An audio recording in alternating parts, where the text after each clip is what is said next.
Prophet said, لا تقوم الساعة حتى تزول الجبال عن أماكنها. The end of time won't come until you see mountains removed from their places. When I was in Mecca, there's mountains have been removed from Mecca. Quwa'iqan, one of the mountains that's known as the Ahad al-Akhshabain. When the angels came to the Prophet ﷺ and they asked him if he wanted to see the mountains, that they would يطبقهما على قريش. One of them was Abi Qubays and the other was Quwa'iqan. Quwa'iqan has been removed. It's gone. It's no longer there. The mountain is gone. A mountain that the Prophet ﷺ walked in its shade. A mountain that the Prophet ﷺ probably climbed as a boy. This mountain is now removed. Then the Prophet ﷺ said, لا تقوم الساعة حتى تزول الجبال عن أماكنها. These are signs for people to reflect. The Prophet ﷺ, I was on the Arabian Peninsula with my family, walking on the beach, and I came upon people in a public beach having sexual intercourse. In a public beach on the Arabian Peninsula. I'm not making this up. This is the level of fasad that is happening on our planet.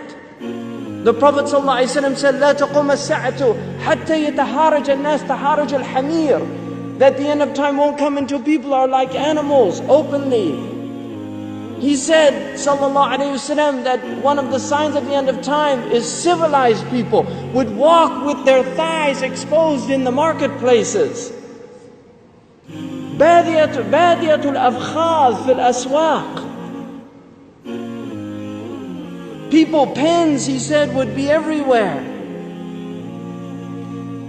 He said that people, out of their love of the world, you would get two-income families. That people would be two-income families. That he said a woman will out حرصا على الدنيا تعين زوجها على التجارة. Out of love for this world, she'll work like her husband to earn livelihood, neglecting the children. Some people are forced to do that.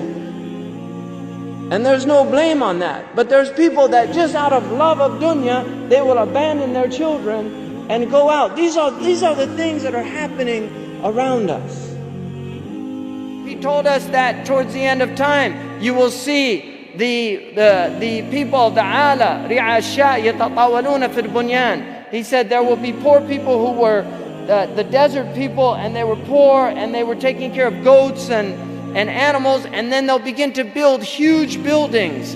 These are signs before your very eyes. We're seeing signs of our Prophet ﷺ. He told us that you will see the buildings of Mecca reach the mountaintops. The buildings of Mecca will reach the mountaintops. And this is happening in our lifetime.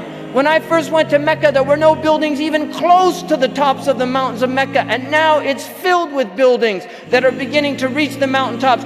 I was on one of the tallest mountains in Mecca, and you can see the clock tower now surpasses the mountains.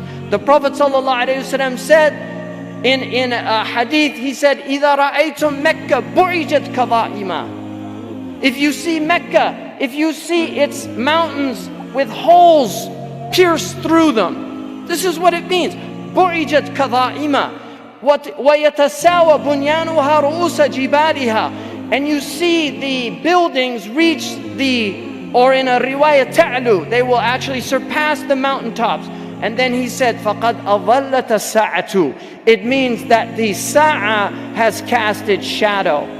Imam As-Suyuti says in this, هِيَ عِبَارَةٌ عَنْ دُنُوَ السَّاعَةِ. It means that the hour is near, it's coming close. But if you took that literally, and in hadith tradition, in the usuli tradition, asrul kalam al-haqiqa, that if the Prophet says something, you should always interpret it literally, unless there's a reason to go to a metaphorical interpretation. Now we have the clock tower casting a shadow over the Kaaba. So the clock tower, what do they call it in Saudi Arabia? As-sa'a. لَقَدْ أَظَلَّتَ السَّاعَةُ. You could take it literally, the clock has cast its shadow over the Kaaba. Literally or metaphorically, اقتربت الساعة وانشق القمر. The hour is drawing near.